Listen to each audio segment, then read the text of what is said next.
The phone wasn't hers. That was the first mistake. The second was typing with a broken arm while morphine turned her thoughts into soup. The third was hitting send. Sylvia Robinson's left hand shook as she stared at the cracked screen. The burner phone she'd swiped from Thomas's jacket was smeared with her own blood, the numbers swimming in and out of focus.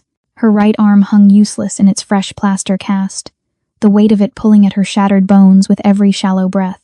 The private medical wing was silent except for the distant hum of machines and the rhythmic drip of her IV. She had maybe an hour before Thomas came back to finish the paperwork. That was his phrase for it. Clinical. Like she was a ledger entry that needed correcting. She'd found the offshore account numbers 3 days ago. $88 million that Thomas had been skimming from the cartels, burying it in shell companies with her digital fingerprints all over them. He'd set her up perfectly. The forensic accountant who'd married the real estate mogul. Except Thomas wasn't a mogul. He was a cleaner, and she'd been his alibi, his fall guy, his useful idiot for 3 years. The realization had earned her a shattered radius and 2 fractured cervical vertebrae. Sylvia's vision blurred as she tried to remember the Treasury contact number she'd memorized months ago. Just in case Thomas ever became exactly what he'd become tonight. Her thumb moved across the blood-slick screen, each digit a small act of faith. She typed, "Audit complete." 88M moved. "They're coming back tonight. Extract me." Her finger hovered over send. This was it. The moment she chose to live, or chose to wait for the needle, Thomas would slide into her IV at midnight. She pressed send. The phone buzzed immediately. Her heart lurched. Too fast. The Treasury never responded that fast. The screen flickered, then went black. When it lit up again, the text was in red. "I tracked this phone's GPS to Mercy West 10 minutes ago. You are holding my property. I am in the elevator. Unlock the door, Sylvia Robinson." Her breath stopped. Not a government agent. Not a friend. Someone who knew her full name. Someone who'd been tracking this phone. Someone who was already here. Down the hall, the elevator chimed. Sylvia's body went cold, but her mind sharpened into something she hadn't felt in years. Clarity. The predatory kind. She wasn't just a wife anymore. She wasn't just a victim with a broken arm and a death sentence. She was the only person alive who knew where $88 million was buried, and she'd just sent an invitation to someone who wanted it. The bathroom door where she'd locked herself rattled. Thomas's voice came through, honeyed and dangerous. "Sylvia, baby, open up. We need to talk about what happens next." She looked at the phone, at the red text, at the name of the man whose burner she'd stolen, Kim Sang-yeon. Her hands were shaking, but not from fear anymore, from something else. Something that felt like the moment before a car crash, when time slows down and you can see exactly how the pieces are going to fall. The elevator doors opened somewhere close. Footsteps, multiple sets, professional, silent. Thomas heard them too. His voice changed, dropped the sweetness. "Who did you call?" Sylvia smiled, tasting blood on her lip. "The wrong person." The lights in the corridor cut out. Emergency strobes kicked in, bathing everything in red. And then the door exploded inward. "Welcome to Ruthless Romance Tales. And listen, you need to understand something right now. This isn't a rescue. This is a hostile takeover. If you've been riding with me, you know we don't do heroes here. We do predators who recognize each other in the dark. We do women who are too dangerous to save and too valuable to kill. And if you're new, you just walked into the kind of story that's going to live in your head rent-free for weeks. Hit that like button like it's the only lifeline you've got. Subscribe because you're already in too deep. Smash that notification bell, because what happens next will ruin you for every other romance. Now let's watch how a Korean mafia boss met the only woman who could destroy him. Thomas stumbled backward as 3 figures in tactical gear moved through the doorway like smoke. But Sylvia wasn't looking at them. She was looking at the man who walked in last. Kim Sang-yeon didn't rush. He moved like someone who'd already won, who knew the outcome before the game started. Tall, lean, wearing a charcoal suit that looked like it had been tailored on his body. His face was all sharp angles and controlled stillness, the kind of face that gave nothing away. But his eyes, dark, calculating, and fixed on Thomas with the interest of a man examining an insect. "You stole $88 million from the Sinaloa cartel," Sang-yeon said, his voice low and accented. "But you broke the woman who knows where you hid it. That's bad mathematics." Thomas's face went white, then red. "Who the hell are you?" Sang-yeon didn't answer him. He turned to Sylvia, and for the first time, his expression shifted. Not warmth, not concern. Interest. The way someone looks at a puzzle they've been trying to solve for years. "Mrs. Robinson," he said. "You stole my phone. That was brave or foolish. I haven't decided which." Sylvia's throat was dry, but she met his gaze. "I was aiming for desperate." Something flickered in his eyes. Almost amusement. "Desperation makes people honest. I appreciate honesty." He glanced at the cast on her arm, then back at her face. "Can you walk? Can you get me out of here? I can do many things." He stepped closer, and she caught the scent of rain and something darker. Gunpowder, maybe. Or just danger. "The question is whether you're worth the war I'm about to start." Thomas lunged. One of Sang-yeon's men caught him by the throat and slammed him against the wall. The sound was bone on tile, brutal and final. Sang-yeon didn't even glance at Thomas. He was still looking at Sylvia. "The encryption key for those accounts. Is it on the phone?" She shook her head slowly. "The phone is empty." His jaw tightened. "Then where is it?" Sylvia lifted her casted arm. "In the plaster. I had the nurse embed a microdrive before it hardened. Biometric lock. Password protected. You cut the cast. You destroy it. You kill me. You lose the password." She paused, letting him process. "You want the money? You need me breathing." Silence. The kind that hums. Then Sang-yeon smiled. "It was a thin, dangerous thing. You're not what I expected. Neither are you." He turned to his men. "Secure her. We're leaving." Thomas screamed something, but it was lost in the sound of a suppressed gunshot. Or maybe it was the fire alarm. Sylvia couldn't tell anymore.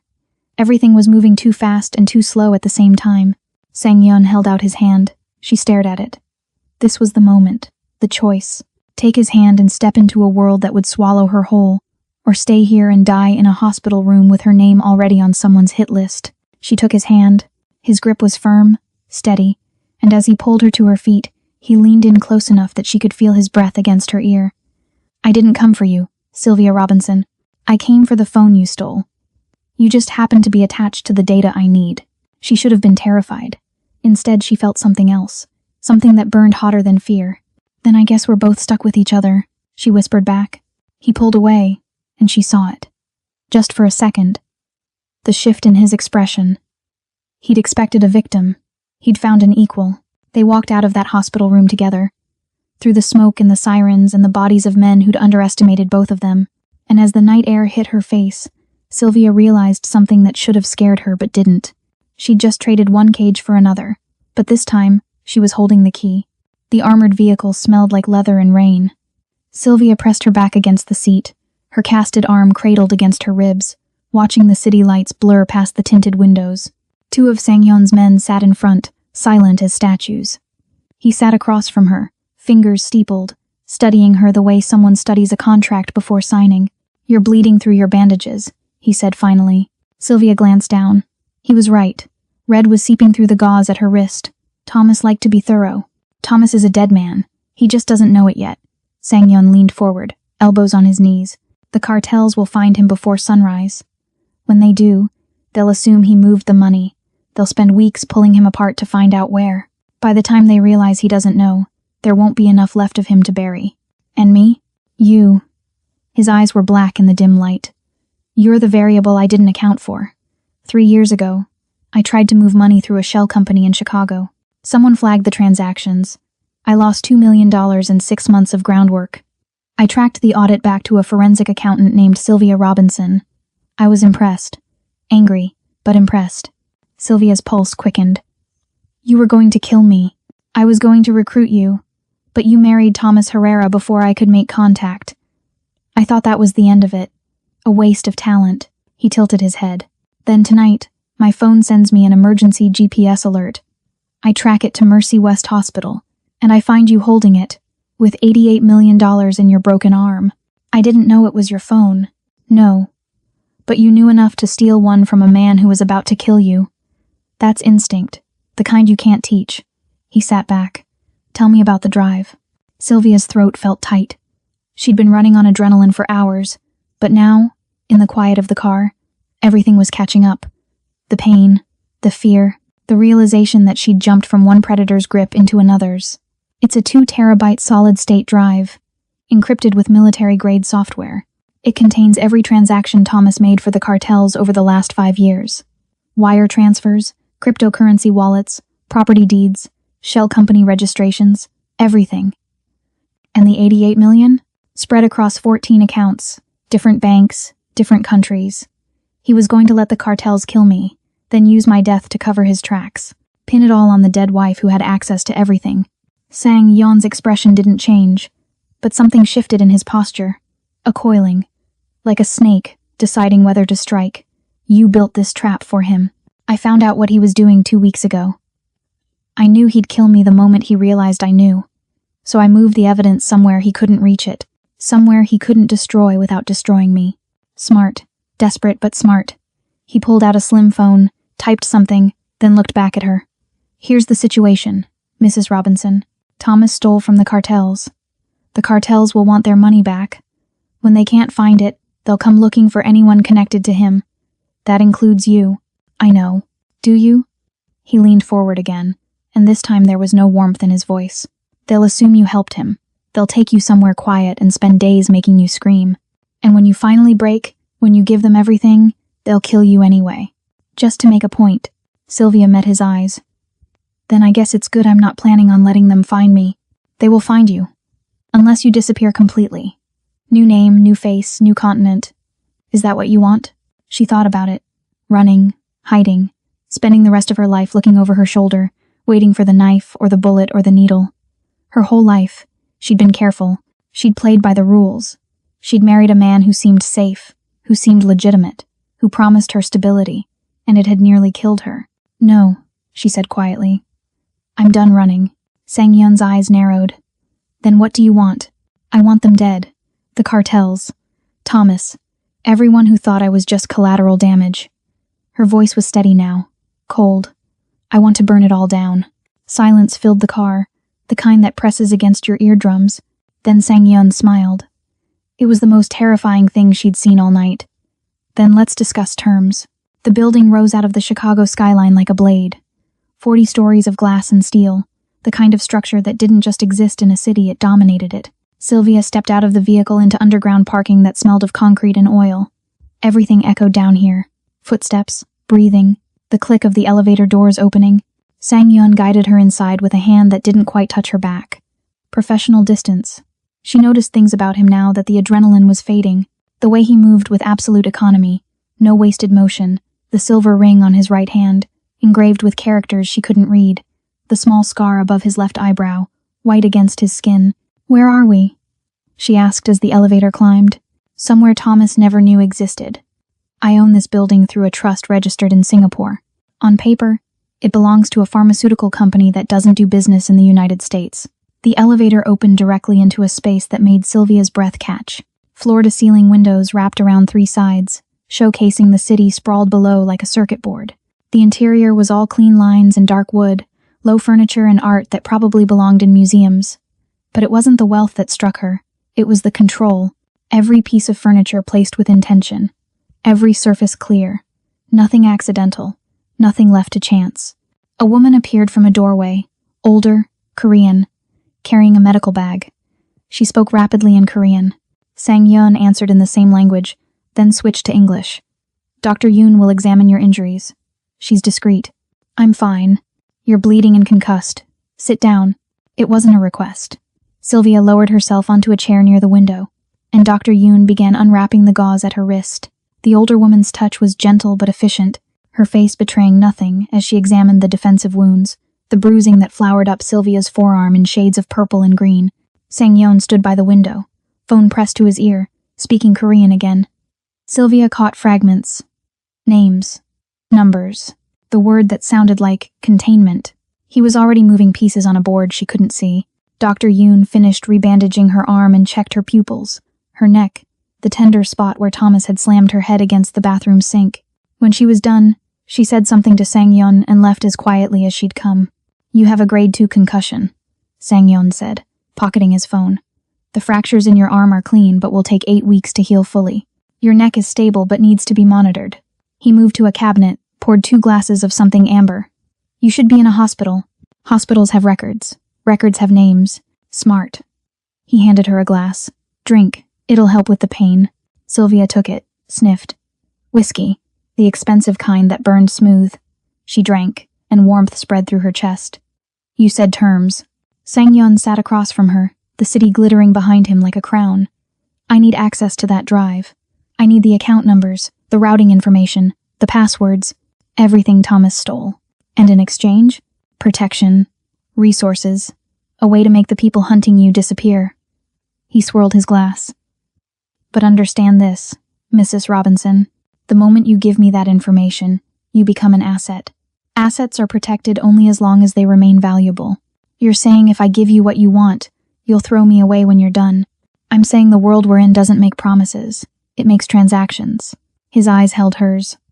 You want revenge? I can give you that. You want safety? That doesn't exist. Not for people like us. What I can give you is power. Enough power that when they come for you, and they will come, you'll be ready. Sylvia set down her glass. Her head throbbed, and her arm felt like it was filled with broken glass. But her mind was crystallizing around a single truth.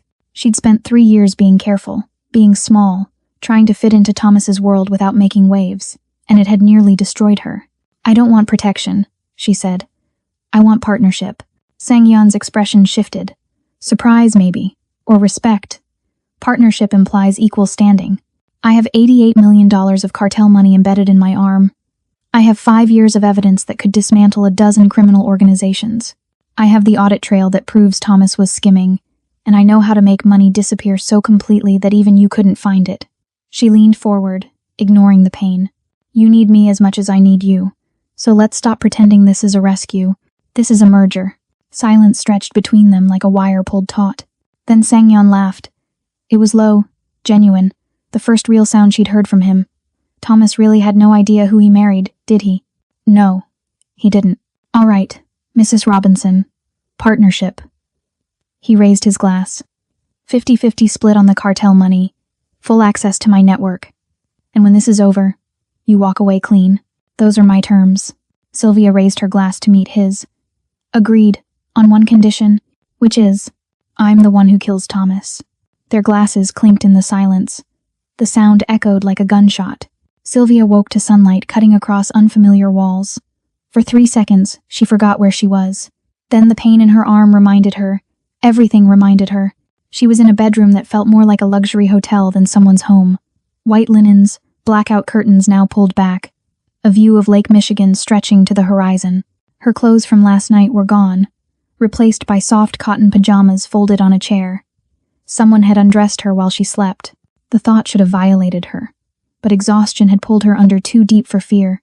Her phone, Thomas's phone. Sang-yeon's phone sat on the nightstand, fully charged. She reached for it with her good hand and found a text waiting. Dr. Yoon will check on you at 9. Don't leave the residence. We have a problem. It was 7:45. Sylvia pushed herself upright, her body screaming in protest. The bedroom door was unlocked. She moved into a hallway lined with abstract paintings, following the smell of coffee. The kitchen was all steel and stone, industrial and pristine. Sang-yeon stood at the counter in dark slacks, and a white shirt rolled to his elbows, reading something on a tablet. He looked up when she entered. You should be resting. You said we have a problem. He studied her for a moment, then poured coffee into a second cup and slid it across the counter. Thomas didn't run. He went to the cartels first. Sylvia's stomach dropped. What? My contact in the Sinaloa organization sent this an hour ago. He turned the tablet toward her. It was a photograph, grainy but clear enough. Thomas, alive, sitting across from 3 men in what looked like a warehouse. He's claiming you stole the money, that you've been skimming for months, and when he confronted you, you tried to kill him. He's offering to help them find you in exchange for protection. The coffee turned bitter in her mouth. They believe him? They're listening. Thomas has been their cleaner for 5 years. He's built credibility. You're the unknown variable, the wife who suddenly has access to everything. Sang-yeon took the tablet back. He's smart. He's flipping the narrative before you can. Then we expose him, show them the evidence. With what? The drive is still locked in your cast. By the time we extract it and decrypt the files, Thomas will have already poisoned the well. The cartels don't wait for trials, Mrs. Robinson. They act on suspicion. Sylvia set down her cup before her shaking hand could betray her. She'd known Thomas was a coward, but this was something else. This was tactical. He wasn't just saving himself, he was making sure she couldn't fight back. How long do we have? 48 hours, maybe less. The cartels are sending someone to verify Thomas's story. They'll want to see bank records, communication logs, anything that proves you're the thief. He moved around the counter, closer. If Thomas produces evidence first, they'll put a bounty on you that every criminal organization in North America will chase. He can't produce evidence. I buried everything too deep. Can you prove that? Can you prove you didn't take the money before they decide you did? Sang-yeon's voice was calm, but there was an edge beneath it. Right now, it's your word against his, and he's the one sitting at their table. Sylvia's mind raced through the possibilities, the variables, the gaps in Thomas's story. She'd spent 3 years learning how he operated, how he thought, where he kept his secrets. There had to be something. Some hole in his narrative she could exploit. The burner phone, she said suddenly. The one I used to text you. How many people know Thomas had it? Sang-yeon's eyes sharpened. Explain. Thomas kept that phone for his real business. The business the cartels don't know about. He was playing both sides, cleaning for them while skimming for himself. If I can prove that phone exists, if I can show them he was operating outside their knowledge, it destroys his credibility.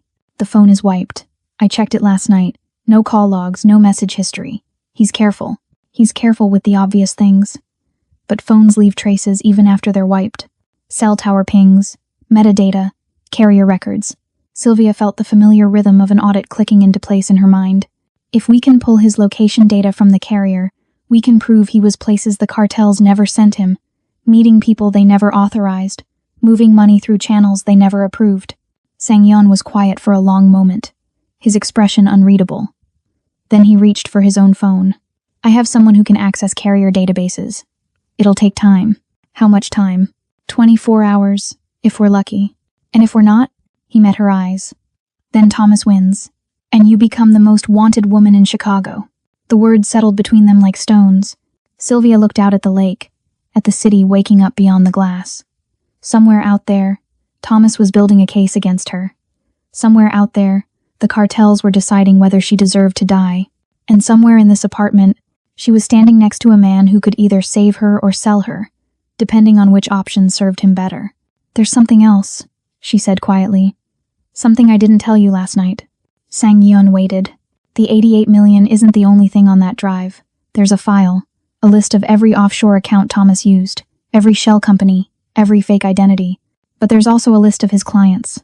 Not just the cartels, politicians, judges, federal agents, people who paid him to make problems disappear. She turned to face him. If that list gets out, it doesn't just destroy Thomas. It brings down half of Chicago's power structure. You're saying you have leverage. I'm saying I have a nuclear option. And if Thomas forces my hand, I'll use it. Dr. Yoon arrived at 9 sharp, examined Sylvia's arm with the same quiet efficiency, and left without asking questions. That was when Sang-yeon's phone rang. He listened, his face hardening. When he hung up, he stood motionless for 3 seconds. Sylvia had learned to read those silences. They meant something had shifted. The cartels moved up their timeline. They're sending someone tonight. Tonight? You said we had 48 hours. Thomas gave them something. I don't know what, but it was enough to accelerate their decision. He crossed to a laptop on the dining table, typed rapidly. My carrier contact won't have the phone records until tomorrow morning. We're out of time. Sylvia's mind churned through options, discarding each one as quickly as it formed. They couldn't run. The cartels had networks everywhere. They couldn't hide Thomas knew too many of her patterns. They couldn't fight not without proof. Who are they sending? A woman named Elena Voss. She's their auditor. The cartels use her to verify financial discrepancies before they make terminal decisions. Sang-yeon looked up from the screen. She's thorough. If Thomas has planted evidence, she'll find it. If he hasn't, she'll know he's lying. But either way, she'll want to interview you. Then let her. You don't understand. Elena doesn't conduct interviews. She conducts interrogations. And she's very good at determining who's telling the truth. I am telling the truth. Truth is subjective when someone's already decided you're guilty. He closed the laptop. There's another option. Sylvia waited. We give her Thomas instead. What do you mean? Elena is arriving at O'Hare at 7 tonight. She's expecting to meet with Thomas first, then review his evidence against you. What if she finds something else? Something that proves Thomas has been lying to the cartels for years? The phone records won't be ready.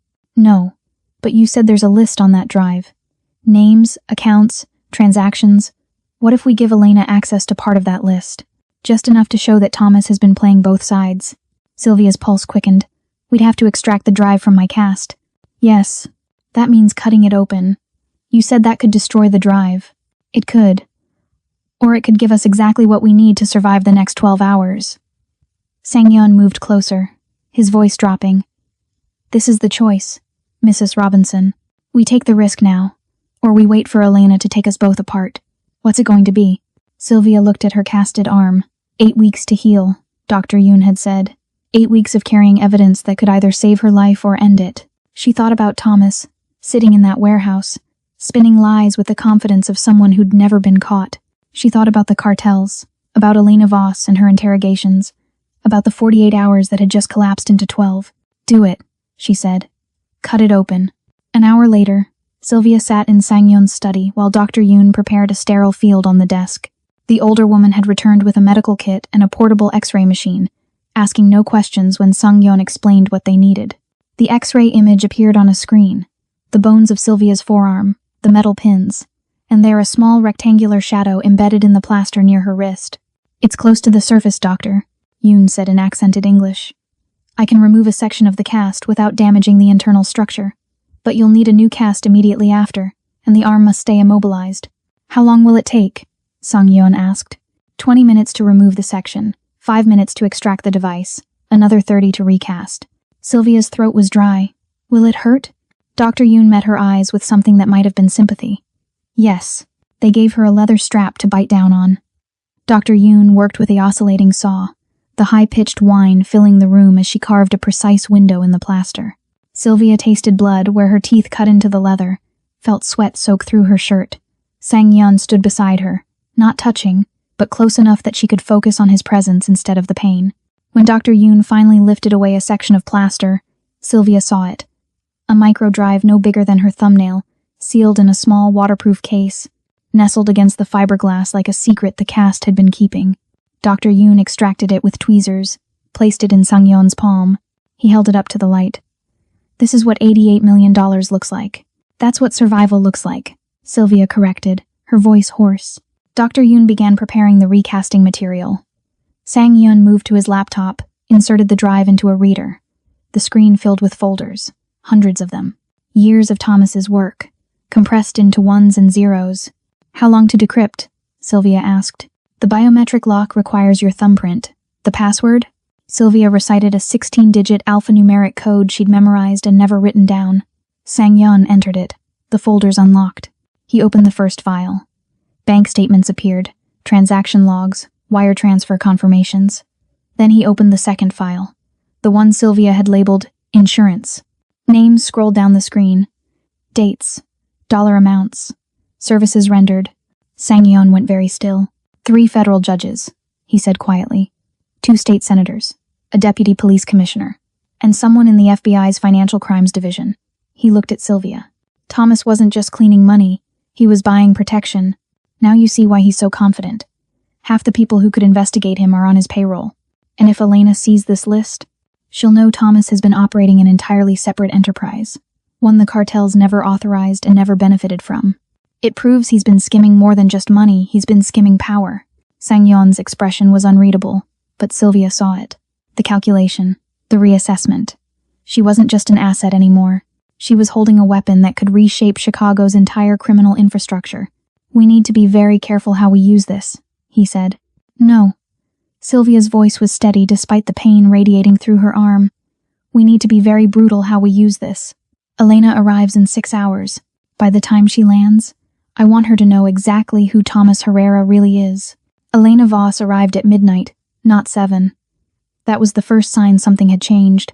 Sylvia stood by the window, her arm in a fresh cast, watching the city breathe below. Sang-yeon had been on the phone for the last 2 hours, his voice switching between English and Korean, his posture growing more rigid with each call. When he finally hung up, his face was carved from stone. Thomas is dead. The words didn't register at first. Sylvia turned slowly. What? The cartels found him an hour ago. In his car, parked outside a storage unit in Gary, Indiana. Single gunshot to the back of the head. Professional.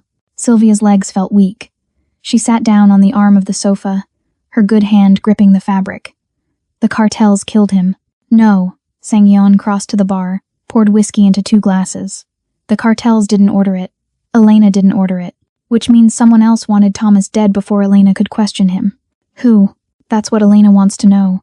She's landing at O'Hare in 20 minutes, and she's coming here. Sylvia's pulse hammered. Here? How does she know about this place? I told her. Sang-yeon handed her a glass. When Thomas turned up dead, Elena's first assumption was that I killed him to protect you. I had to prove otherwise, so I invited her here to review the evidence herself. You invited a cartel auditor into your home. I invited the only person who can clear both our names. He sat across from her. Thomas's death changes everything. Whoever killed him did it to silence him. That means someone else knows about the money, knows about the list, and wants to make sure neither of us can use it. Sylvia's mind raced. One of the names on Thomas's client list, someone who paid him for protection and now realizes that protection is compromised. That's my theory. But without Thomas alive to verify the files, Elena will assume we fabricated them. We need more than the drive. We need proof that someone else had motive to kill Thomas tonight. The storage unit. You said he was found outside a storage unit. Yes, in Gary. Thomas kept physical records. He didn't trust digital entirely. Always said hard copies were insurance. If he was at a storage unit, he was either hiding something or retrieving something. Sang-yeon's eyes sharpened. You think he kept backup evidence there? I think he kept something he didn't want the cartels to find. Something he was planning to use as leverage if they turned on him. Sylvia stood, ignoring the throb in her arm. We need to get there before Elena does. She's arriving in 20 minutes. Then we have 20 minutes. They took a different vehicle this time. Something fast and dark that ate up the highway between Chicago and Gary like it was hungry. Sang-yeon drove in silence while Sylvia worked through the variables. Thomas was paranoid, meticulous. He wouldn't store evidence in his own name. He'd use a shell identity. Something clean. Something untraceable. Unless... He used my name, she said suddenly. Sang-yeon glanced at her. What? For the storage unit. He'd register it under my name.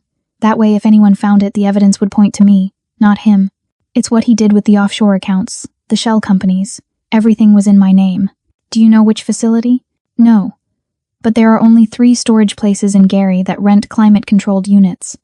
Thomas would need climate control for paper records. We check all 3. Sang-yeon's jaw tightened, but he didn't argue. He pulled out his phone, made a call. 2 minutes later, he had addresses. The first facility was closed, dark. The second was crawling with police, squad cars, crime scene tape, the works, Thomas's murder scene. They drove past without slowing. The third facility was in an industrial area that smelled like rust and old oil. The gate was open, too open. Someone had cut the chain. Sang-yeon parked 2 blocks away. They approached on foot, Sylvia struggling to keep pace with her injured arm and exhausted body. The facility was rows of identical orange doors, each marked with a number. Unit 247 was at the back, and the door was already rolled up. A man stood inside, his back to them, rifling through boxes with a flashlight. He was tall, broad-shouldered, wearing gloves. Professional. Sang-yeon moved like water, silent and fluid. He had a gun in his hand. Sylvia hadn't even seen him draw it. But before he could get close, the man turned. Recognition flashed across his face. Not fear. Surprise. Sang-yeon. The man's voice was American, Midwest accent. Didn't expect to see you here. Marcus. Sang-yeon's gun didn't waver. Step away from the boxes. The man Marcus raised his hands slowly, the flashlight dangling from his wrist. This isn't what it looks like. It looks like you killed Thomas Herrera and came here to destroy evidence. I didn't kill Thomas. But yeah, I'm here to clean up his mess. Same as you. Marcus's eyes shifted to Sylvia. You must be the wife. The accountant. Thomas talked about you. Said you were smarter than you looked. Sylvia stepped forward, even though every instinct screamed at her to stay back. Who are you? FBI. Financial Crimes Division. I've been investigating Thomas for 8 months. He lowered his hand slowly. And before you ask, yes, I'm on that list. The one Thomas kept as insurance. He's been blackmailing me for 6 months. Sang-yeon's expression was ice. Then you had motive. I had motive. I also have an alibi. I was in a meeting with my supervisor when Thomas died. 12 witnesses. Marcus pulled a badge from his jacket, held it up. I'm here because Thomas called me 3 hours before he died. Said if anything happened to him, I should check this unit. Said there was evidence here that would protect us both. Protect you from what? Sylvia asked. Marcus looked at her for a long moment. Then he stepped aside, shining his flashlight into the boxes. They were filled with photographs. Hundreds of them. Surveillance photos. People meeting in restaurants, parking garages, hotels. Dates and times stamped in the corners. Thomas wasn't just a cleaner, Marcus said quietly. He was an intelligence broker. He collected dirt on everyone he worked with. The cartels, the politicians, the cops, even his own clients. And someone just paid a lot of money to make sure this evidence disappeared. Sylvia's hands went numb. Who?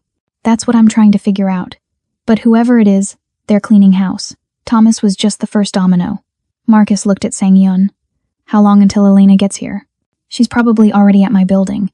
Then we're out of time. Because if she thinks you killed Thomas, you're both dead by morning. They loaded 3 boxes into Sang-yeon's vehicle. Marcus took 2 more in his own car, promising to meet them at a secondary location. Sylvia didn't trust him, but Sang-yeon seemed to calculate the FBI agent was more valuable alive than dead. For now, the drive back to Chicago was silent, except for the hum of tires on asphalt. Sylvia's arm throbbed in rhythm with her heartbeat, and exhaustion pulled at her like an undertow, but her mind wouldn't stop working, turning over the pieces, trying to see the shape of the conspiracy before it swallowed them whole. Thomas called Marcus 3 hours before he died, she said finally. That means he knew someone was coming for him, or he suspected. Sang-yeon's eyes never left the road. Thomas was paranoid. He probably had contingencies for every scenario. But why Marcus? If Thomas was blackmailing him, why trust him with the evidence? Because Marcus had the most to lose. If Thomas died and the evidence went public, Marcus's career ends. His life ends. Thomas knew that would motivate him to protect the storage unit. Sylvia turned that over. It made sense. Cold, calculated sense. So Thomas dies, and the evidence is supposed to stay hidden. But someone else knew about the storage unit. Someone who sent that shooter. Or someone who told the shooter where to find Thomas. Sang-yeon's voice was measured. The question is, who knew enough about Thomas's operations to predict his movements? Someone on the list. Someone with access to law enforcement resources. Sylvia's stomach turned. Someone who could track Thomas, kill him, and make it look like cartel business. They pulled into the underground garage.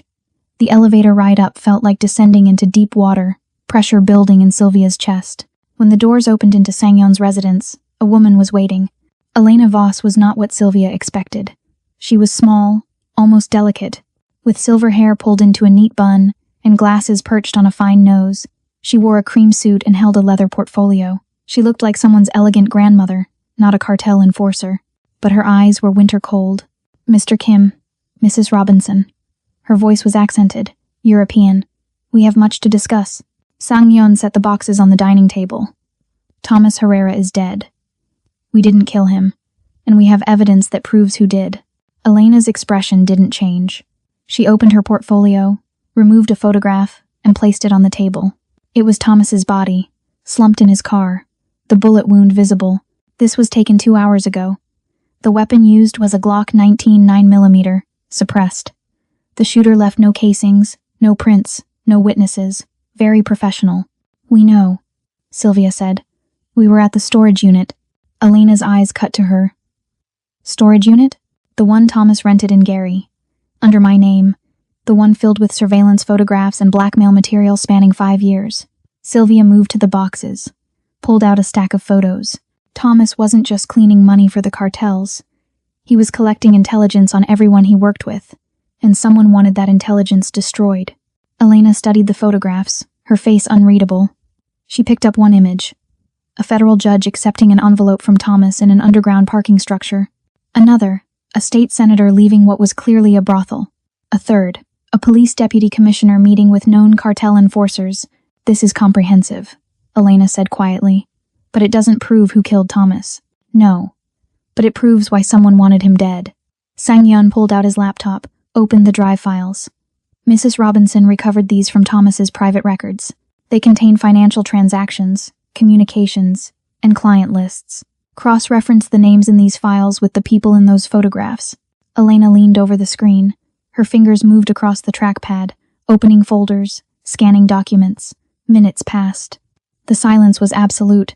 Then she stopped on one file. A wire transfer record. $50,000. Paid from an account registered to a Delaware LLC. The transfer date was 3 days ago. The recipient was a known contract killer. Who owns the LLC? Sylvia asked. Elena's voice was flat. According to the registration documents. You do, Mrs. Robinson. The room tilted. Sylvia grabbed the edge of the table. That's not possible. The LLC was registered 8 months ago using your social security number, your driver's license, and your signature. The payment was authorized using your personal email account. Elena turned the laptop toward her. From where I'm standing, you hired someone to kill Thomas Herrera, and now you're trying to frame someone else. That's a fabrication. Thomas is dead. You're alive, and you're in possession of evidence that could destroy dozens of powerful people. Elena closed the laptop. The cartels want their money back, Mrs. Robinson. And they want the person responsible for this chaos. Right now, all the evidence points to you. Sylvia's vision narrowed. Everything Thomas had done, the accounts in her name, the shell companies, the fabricated transactions, it was all building to this moment. He'd constructed the perfect frame, knowing that even in death, he could destroy her. Sang Yun's hand found hers beneath the table. His grip was steady, grounding. The email account, he said. Can you trace the IP address of the computer that sent the authorization? Elena studied him. Why? Because Mrs. Robinson was in a hospital with a broken arm and a concussion when that payment was sent. If the IP address shows the email came from somewhere she wasn't, it proves the account was compromised. Elena reopened the laptop, fingers flying across keys. She pulled up the email metadata, traced the originating IP address. Then her expression changed. The email was sent from Thomas Herrera's home computer, she said slowly. 3 days ago, at 2:47 a.m., 3 days ago, I was locked in a private medical wing, Sylvia said, her voice shaking. Dr. Yoon can verify. Thomas broke my arm and had me sedated.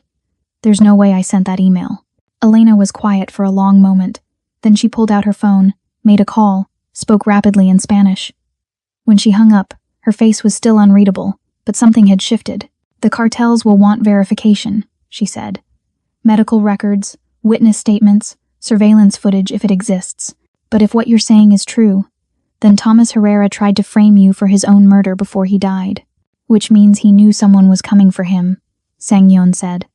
And he tried to take Mrs. Robinson down with him. Or, Elena said quietly, he was trying to protect someone else, someone who paid him to create a false trail, then eliminated him when the trail led too close to the truth. Sylvia's breath caught. The client list. Someone on that list knew Thomas was compromised, so they paid him to frame me, then killed him to tie up loose ends.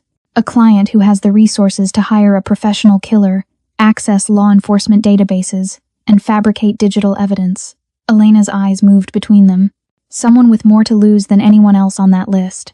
The apartment's intercom buzzed. Once, twice, 3 times. Emergency signal. Sang Yeon moved to the panel, checked the camera feed. His face went rigid. We have company. 6 vehicles. Federal plates. Marcus's voice came through the intercom. Strained. Sang Yeon, don't engage. They have warrants. For both of you. Sang Yeon killed the intercom. His movements were precise, controlled, but Sylvia saw the calculation behind his eyes. Fight or flight. The math of survival. How long? Elena asked, already moving toward the boxes of photographs. 3 minutes before they breached the lobby. 5 before they reached this floor. Sang Yeon pulled open a panel in the wall, revealing a safe. His hands worked the combination. The warrants will be for harboring a fugitive and obstruction. They'll seize everything. Then we give them nothing. Elena grabbed the photographs, started feeding them into a paper shredder in rapid succession. The machine whined, consuming evidence. Mrs. Robinson, the drive. Where is it? Sylvia's mind blanked for a second. Still in the laptop. Get it out. Now. Sylvia ejected the drive with shaking hands, held the tiny piece of metal and silicon that had become the center of a war she hadn't asked to fight. Sang Yeon emerged from the safe with 3 passports and a black carrying case. There's a service elevator behind the wine storage, he said. It goes to a sub-basement parking level. From there, we have 7 minutes to clear a 3-block radius before the perimeter locks down. We? Sylvia looked at Elena. You're coming with us? The cartels sent me to find the truth. That investigation isn't finished. Elena's voice was clinical, but her hands moved with urgency. And if federal agents are executing warrants based on fabricated evidence, then someone with significant power is orchestrating this. I want to know who. The building's fire alarm suddenly blared. Sang Yeon checked his phone. Marcus triggered it. He's buying us time. They moved. Sang-yeon led them through the kitchen to what looked like a wine cellar. He pulled a specific bottle, a 1947 Chateau d'Yquem, and the entire back wall shifted, revealing a steel door. Beyond it, a service elevator that smelled like machine oil and concrete. The descent was silent except for the grind of cables. Sylvia's arms screamed, her body running on fumes and adrenaline. She looked at Sang-yeon, this man she'd known for less than 24 hours, who'd gone from stranger to savior to partner to fugitive. He caught her looking. Regrets? He asked quietly. About which part? Any of it. She thought about Thomas, dead in his car. About the storage unit and the photographs and the client list that was destroying lives like dominoes. About the text message she'd sent to the wrong number that had detonated her entire existence. No, she said. Not yet. The elevator opened into a parking garage that was more bunker than basement. A single vehicle waited. A nondescript gray sedan with mud-covered plates. They climbed in. Sang-yeon drove. They emerged 3 blocks away, blending into late-night traffic. Police sirens wailed in the distance, converging on the building they'd just left. Sylvia watched through the rear window as red and blue lights painted the sky. Where are we going? She asked. Somewhere they won't think to look. Sang-yeon turned onto Lakeshore Drive, heading south. Elena, I need you to make a call. Tell your contacts in the cartel that we're pursuing a lead on Thomas's killer. Tell them we'll have answers in 48 hours. That's a promise you may not be able to keep. Then we'd better work fast. Elena made the call, speaking Spanish too rapid for Sylvia to follow. When she hung up, her face was grim. They're giving us 72 hours. After that, they assume we're running and put contracts on both of you. Sylvia's laugh was brittle. So we're racing against federal agents and cartel assassins. Is that all? Not quite. Elena pulled out her tablet, navigated to a news site. A headline was breaking. Federal Task Force announces major financial crimes investigation. Multiple arrests expected. Sylvia read the article. Her blood turned cold. The task force was targeting offshore tax evasion and money laundering. The lead investigator's name was prominently featured, Deputy Director James Carraway, FBI Financial Crimes Division. Carraway, she whispered. He's on Thomas's list. He paid Thomas $60,000 last year to make an audit disappear. He's also Marcus's direct supervisor, Sang-yeon said. The one Marcus claimed he was meeting with when Thomas died. An alibi provided by the man who may have ordered the hit. Elena's voice was ice. Carraway announces a task force, executes warrants, and positions himself as the hero cleaning up corruption. Meanwhile, everyone who could expose him ends up dead or discredited. Sylvia felt the pieces clicking into place. Marcus said Thomas called him 3 hours before he died. What if Thomas wasn't asking Marcus for help? What if he was warning him, telling him that Carraway was coming? And Marcus realized his supervisor was cleaning house.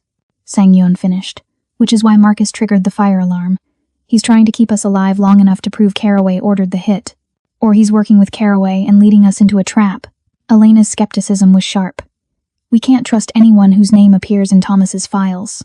The sedan's headlights carved through darkness as they left the city behind, heading into industrial outskirts, where buildings crouched like sleeping beasts. Sang-yeon pulled into an abandoned warehouse complex, killed the engine. We need leverage, he said. Something Carraway wants more than he wants us dead. Sylvia held up the drive. We have his entire criminal history on here. Years of payments, transactions, communications. We could expose him. Exposure requires media, courts, due process. Carraway controls those channels. By the time we go public, we'll be arrested or dead. Sang-yeon looked at Elena. The cartels move faster than the legal system. What would they do with this information? Elena's smile was razor thin. They'd make Deputy Director Carraway an offer. Work for them, or die screaming.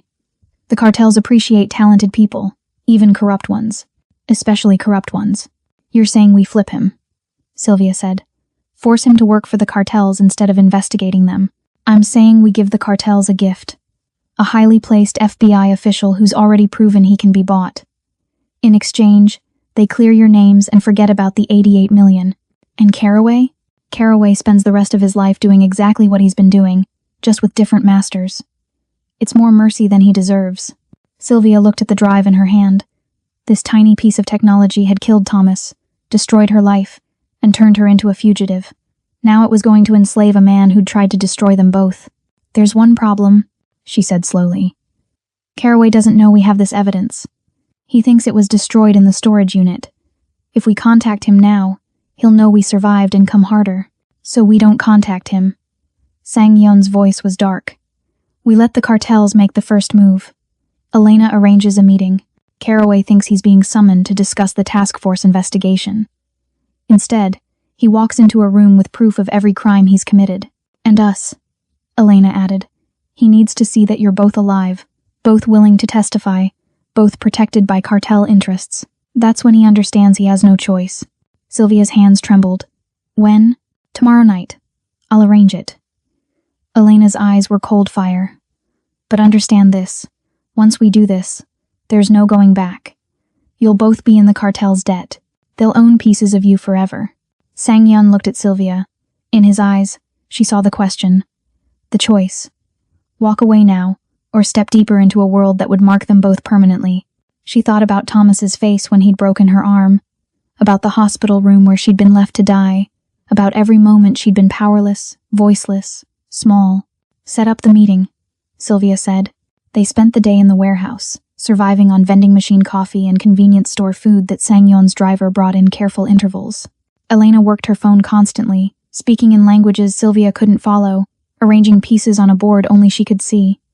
Sang-yeon cleaned and checked weapons with methodical focus, and Sylvia sat with the laptop, going through Thomas's files one more time, memorizing details that might keep them alive. She found something at 3 in the afternoon. "There's a discrepancy," she said, breaking the silence. Sang-yeon looked up from the disassembled handgun on the table. "Where?" "The payment to the contract killer. The one that was supposedly sent from my email account." She turned the screen toward him. "The LLC that paid for it, the one registered in my name, it was funded by a wire transfer from another shell company. That company traces back to a trust registered in the Cayman Islands." "Thomas's work?" "No. The trust was established 6 years ago, before Thomas and I even met. Before I worked for the firm that audited your accounts." Her fingers moved across the keyboard, pulling up registration documents. "The trust is owned by a holding company, and that holding company has one primary shareholder." She pulled up the name, showed them both. "James Caraway." Elena's expression sharpened. "Caraway set this up years ago. He was planning to frame someone long before Thomas became a liability. He was building an insurance policy," Sylvia said, her voice hollow. "A way to pin his crimes on someone clean, someone with no criminal history, no connections, no way to fight back. He just needed the right target. And Thomas delivered you to him." Sang-yeon's voice was cold fury. "You audited my accounts 3 years ago. You got noticed. Thomas saw an opportunity. He married you, brought you into his world, made you the perfect scapegoat." The implications crushed down on Sylvia like physical weight. Her marriage hadn't been random. It hadn't been love or even convenience. It had been a transaction. Thomas had courted her, proposed to her, built a life with her, all to make her the perfect fall guy for Caraway's crimes. "I need air," she said, standing abruptly. She walked to the warehouse's loading dock, where broken pavement met weeds and industrial decay. The afternoon sun was harsh, unforgiving.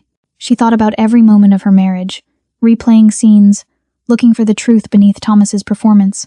Had any of it been real? Had he ever looked at her and seen a person, or just a variable in someone else's equation? Footsteps behind her.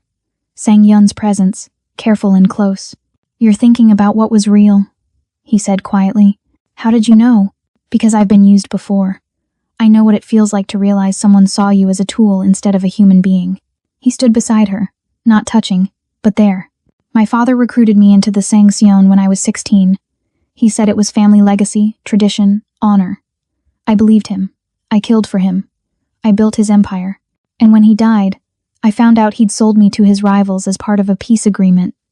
I was supposed to be executed the day after his funeral." Sylvia looked at him. "But you're alive." "I killed them first. All of them. Then I took over the syndicate and rebuilt it into something my father never imagined. Something that couldn't be traded or sold or betrayed." His eyes met hers. "Thomas used you. Caraway used you. But that's over now. What matters is what you do next." "I don't know what that is." "Yes, you do. You've known since the moment you sent that text. You're not a victim anymore, Sylvia. You're something much more dangerous." "What's that?" "A woman with nothing left to lose and everything to prove." The words settled into her bones like truth. Elena appeared in the doorway. "It's arranged. Tomorrow night, 9 p.m. Neutral location. Caraway thinks he's meeting with cartel representatives to negotiate the task force investigation. He'll bring security, but not an army. He'll want to appear cooperative. And when he sees us, Sylvia asked, that's when we show him the files. Show him we know about the trust, the LLC, the frame job. Show him that his entire career, his freedom, his life, depends on doing exactly what we say. Elena's smile was predatory. Men like Caraway understand power. Once he realizes we have more of it than he does, he'll fall in line. And if he doesn't, then the cartels will make an example of him, and the FBI will spend the next decade wondering what happened to their deputy director. Sang-yeon checked his watch. We have 28 hours. We should rest. But Sylvia couldn't rest. Her mind was too loud, cycling through scenarios, variables, risks. She lay on a cot in a back office while Sang-yeon took first watch, but sleep felt impossible. Every time she closed her eyes, she saw Thomas's face. Caraway's name on the screen, the trust that had been waiting for her like a trap before she even knew to be afraid. Around midnight, she gave up and went back to the main floor. Sang-yeon sat at the table, the laptop open in front of him, his face illuminated by the blue glow. Can't sleep either? She asked. I'm going through the client list again, looking for connections we might have missed. Sylvia sat across from him. Find anything? Maybe. 3 of the names on Thomas's list have connections to international intelligence services, CIA, MI6, Mossad. If Caraway was working with Thomas, and Thomas was working with foreign intelligence, then this is bigger than money laundering and blackmail. This is espionage. Or counter-espionage, or something we don't have the clearance to understand. Sang-yeon closed the laptop. The deeper we dig, the more dangerous this becomes. Are you having second thoughts? About protecting you? No. About surviving this? Maybe. He looked at her, and in the dim light, his face was softer than she'd seen it. You could still walk away. Elena could arrange protection. Witness relocation. You'd disappear, but you'd be alive. Without justice, without answers, without making them pay for what they did, without being owned by the cartels for the rest of your life, he countered. That's what this deal means, Sylvia. You'll never be free of them. They'll call in favors, ask for information, use you the way Thomas used you. The difference is, I'll know it's happening. I'll have power in the transaction. That's more than I had before. She held his gaze. You're not trying to protect me. You're trying to give me an exit because you think I'm too soft for this world. I think you're brilliant and brave, and you deserve better than to be consumed by someone else's war. This is my war now. Caraway made sure of that when he set up that trust 6 years ago. Thomas made sure of it when he broke my arm and left me to die. They made me a casualty before I even knew there was a battle. So no, I'm not walking away. I'm finishing this. Sang-yeon studied her for a long moment. Then he nodded slowly. All right, then we finish it together. The meeting took place in a private room at the back of a Serbian restaurant that didn't appear on any map. Sylvia walked in wearing a black dress Elena had provided, her casted arm in a silk sling that looked almost elegant. Sang-yeon moved beside her like a shadow, his suit immaculate, his face carved from stone. James Caraway was already seated. He was older than his photograph suggested, with silver hair and the kind of face that inspired trust. A face built for television interviews and congressional hearings. 2 security personnel flanked him, but they looked uncomfortable, out of their depth. Elena sat at the head of the table, hands folded. Deputy Director Caraway. Thank you for coming. Caraway's eyes moved to Sylvia, and she saw it. The flash of recognition, the calculation, then the mask slid into place. I was told this was about the task force investigation. What is she doing here? Mrs. Robinson is here to clarify some misconceptions. Elena opened a folder, slid a document across the table. This is a wire transfer authorization from an LLC registered in her name. It paid $50,000 to a contract killer 3 days before Thomas Herrera was murdered. I'm aware. That's why there's a warrant for her arrest. The LLC was funded by a trust registered in the Cayman Islands 6 years ago. The trust is owned by a holding company. Elena slid another document. A holding company whose primary shareholder is you, Deputy Director. The air in the room crystallized. Caraway didn't move, didn't speak, but his eyes went flat, and Sylvia saw the predator beneath the bureaucrat. That's fabricated, he said quietly. Is it? Sang-yeon placed the laptop on the table, turned it toward Caraway. We have 5 years of communications between you and Thomas Herrera. We have payment records, blackmail agreements, and a rather detailed account of how you've been using Thomas to eliminate obstacles to your career. including the 3 witnesses who were going to testify against you in 2021. They all died in separate accidents. Thomas arranged everyone. Caraway's jaw tightened. You have nothing that would hold up in court. We're not going to court. Elena's voice was silk over steel. We're offering you a choice. You continue your career at the FBI. You advance, possibly to director within 5 years. You maintain your reputation, your pension, your life. But you work for us now. The cartels. Consider it an expansion of your existing portfolio. You've been taking money to look the other way. Now you'll take money to look in specific directions. Same work, better benefits. And if I refuse, then we give this evidence to your rivals in the organization. We let them know you've been compromised for years. We let them tear you apart in congressional hearings while the media destroys what's left of your reputation. And then, Elena smiled, cold and beautiful. We let the cartels handle what remains. Caraway's hands were flat on the table. Sylvia could see the tremor in his fingers. You're asking me to commit treason. We're asking you to survive, Sang-yeon said. The same choice you gave Mrs. Robinson when you set up that trust 6 years ago. The same choice you gave Thomas when you ordered his execution. Choose power or choose death. Silence stretched like a wire about to snap. Then Caraway looked at Sylvia. Really looked at her. You were supposed to disappear quietly. A footnote in a financial crimes case. How did you become this? Sylvia leaned forward, her voice steady. You made me this. You and Thomas and every person who thought I was too small to matter. You built a trap for someone powerless. But I'm not that person anymore. And you're going to spend the rest of your career remembering that the woman you tried to erase is the reason you'll never be free again. Caraway's face was ash. Fine. I'll do it. Elena slid a contract across the table. Sign. He did. His hand shook, but the signature was legible. When it was done, Elena collected the contract. Stood. You'll receive instructions within 48 hours. Follow them precisely. Deviation means exposure. She gestured to his security. You're free to go. Caraway stood slowly, his guards moving to flank him. At the door, he paused, looked back at Sylvia. This isn't over. Yes, Sylvia said quietly. It is. He left. The silence that followed was profound.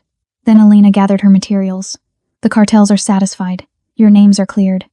The 88 million is yours to split. As agreed. Congratulations, Mrs. Robinson. You just survived something very few people do. What happens now? Sylvia asked. Now you disappear. New identities, new lives, new continent if you're smart. The cartels won't bother you, but Caraway has resources. He'll be looking for revenge, even if he can't act on it. Sang-yeon stood, offered Sylvia his hand. Ready? She took it. Where are we going? Somewhere warm, somewhere quiet, somewhere we can decide what comes next. 6 months later, Sylvia stood on a balcony overlooking the Adriatic Sea. Her arm had healed, the cast long gone, replaced by a thin scar that wrapped around her wrist like a bracelet. She'd learned to see it as a reminder, not a wound. Sang-yeon emerged from the villa carrying 2 glasses of wine. The transfer went through. 44 million in your account. And yours? The same. He handed her a glass. What will you do with it? Sylvia had thought about this question for months. She could invest it, grow it, build an empire. She could donate it, cleanse it of its blood origins. She could burn it and walk away clean. Instead, she said, I'm going to buy a small accounting firm. Something legitimate. Something that helps people protect themselves from predators like Thomas and Caraway. Sang-yeon smiled. That's remarkably optimistic. Someone has to be. She looked at him. What about you? Are you going back to the syndicate? No, I've been thinking about what you said. About power without purpose. The syndicate was my father's dream, not mine. I think it's time I found my own. And what's that? He looked out at the water. I haven't decided yet, but I have time to figure it out. They stood in silence, watching the sun sink into the sea. Sylvia thought about the text message that had started everything, the wrong number that had become the right choice, the stranger who'd become something she didn't have words for yet. Do you ever regret it? Sang-yeon asked. Everything that happened? Sylvia considered. The pain, the fear, the violence, the moment in that hospital bathroom when she'd thought she would die, the warehouse, the deals, the compromises.